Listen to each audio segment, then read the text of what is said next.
Les effets de transition déterminent le mode d'enchaînement des diapositives lors du diaporama final. Pour spécifier mes transitions, je me mets en mode trieuse de diapositives. Je sélectionne la première diapositive, puis je clique sur le bouton Transition de la barre d'outils Trieuse de diapositives. La boîte de dialogue Transition comporte un menu déroulant, Effets, au sein duquel je sélectionne damier aléatoire.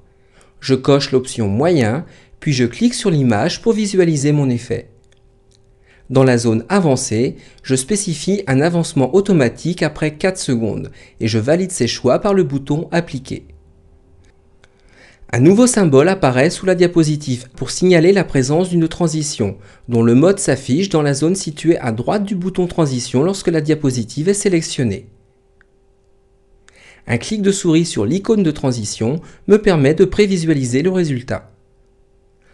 En ce qui concerne l'apparition de la seconde diapositive, j'applique le mode Découvrir vers l'extérieur moyen et j'augmente le délai de transition à 6 secondes afin que l'assistance ait le temps de lire le texte de la diapositive précédente. Pour la diapositive suivante, ce sera un effet fermeture verticale moyen. Pour la quatrième diapositive, je choisis un effet lent de transition par le noir. Et j'augmente encore le délai de transition à 10 secondes. Je décide ensuite que l'apparition de la cinquième diapositive se fera selon une transition lente par un volet vertical après un délai de 8 secondes. Quant à la dernière diapositive, j'utilise le menu déroulant de la zone transition de la barre d'outils pour lui attribuer une transition aléatoire sans délai. Du coup, le mode de transition changera à chaque passage du diaporama. Ma présentation est désormais terminée et je n'oublie pas d'enregistrer mon fichier. Il ne reste plus qu'à régler les paramètres du diaporama.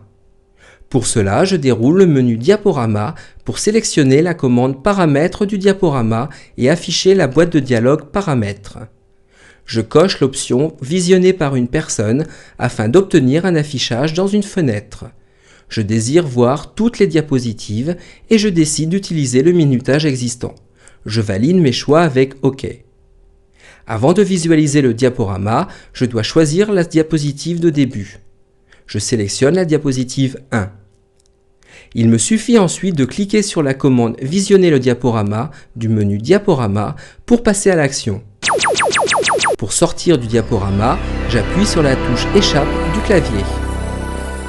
La dernière leçon de ce chapitre sera consacrée à la personnalisation des diaporamas, à leur impression en vue de réaliser des transparents par exemple.